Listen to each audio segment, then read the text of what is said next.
won't be burned by the heat of life.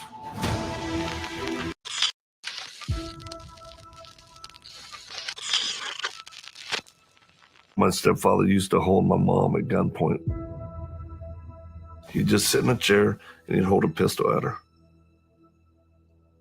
and get her to say things that weren't true, get her to denounce God, all evil. My stepfather was in counterintelligence in the Army.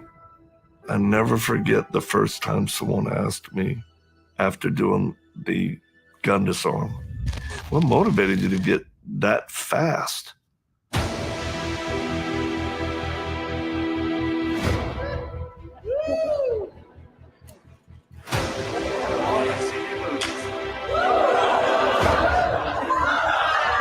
I'll never forget. I'll never forget my brain saying one day, I'll be so fast, no one will ever be able to hold a gun to me. Kids who are born in the fire won't be burned by the heat of life. There was a government-funded operation called Project Bluebird. Do you want to expound on what Project Bluebird was?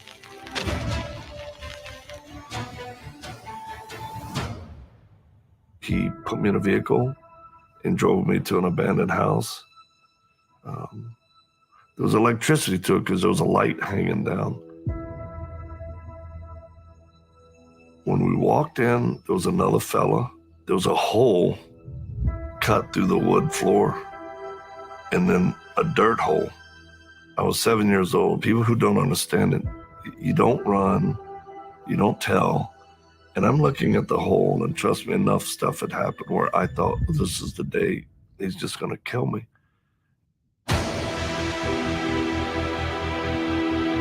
You guys are saving kids all over the world now.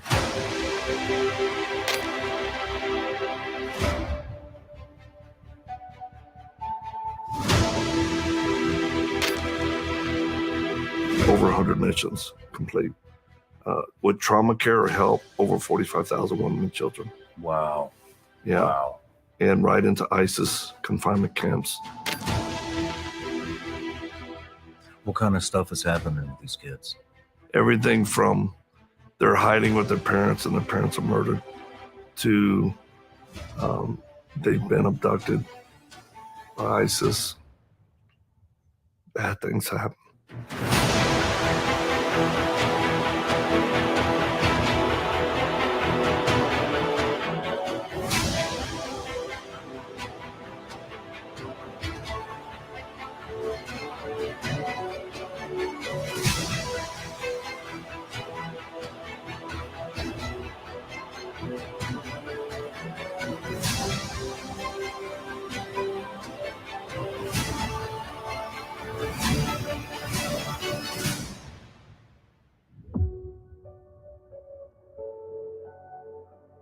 I prayed for an ISIS fighter that got captured one night. And then I said, why'd you join ISIS? He said, pressure. What would you want me to tell young men that are being radicalized? He goes, tell them don't come to the evil. What else did you talk about? Talked about life and death. I said, what's going to happen to you when you die? Do you mind if I share with you what I consider my security of salvation when I die? He goes, no, go ahead. Tell them don't come to the evil. I said, why'd you join ISIS? He said, pressure. What would you want me to tell young men that are being radicalized? He goes, tell them don't come to the evil. What else did you talk about? What would you want me to tell young men that are being radicalized? He goes, tell them don't come to the evil. What else did you talk about? Talked about life and death. I said, what's going to happen to you when you die? Do you mind if I share with you what I consider my security of salvation when I die? He goes, no, go ahead. Do you want to pray with me? to receive Christ? He's like, yes. He's the nicest fighter. So he starts praying to receive Christ. Right at the end, I said, in Jesus' name, and he stopped. And he shook his head, no.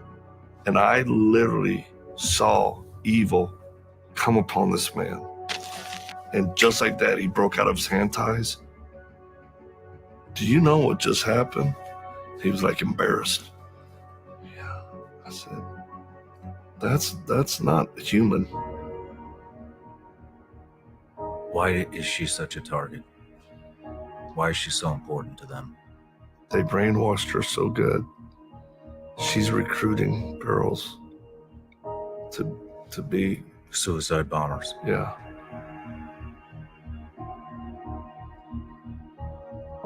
My guys, they called me not long ago. Like, we found her. And then he goes, do you want my opinion? I said, yeah. He goes, let me kill her. He says it's better for everybody, including her. This is the type that requires prayer, even if you get them out. Some people are so damaged. They so identify with what they've been brainwashed by. And that's just the Middle East. Do you think that the U.S. government do they want to solve this problem? Not at all. You know, one of the hardest places to do this work is the U.S. I knew you were going to say that. Yeah. Why do you think that is? Because rules that only work for criminals.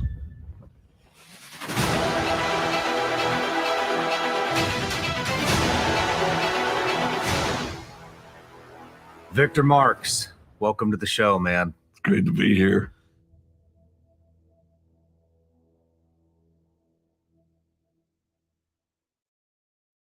This is madness.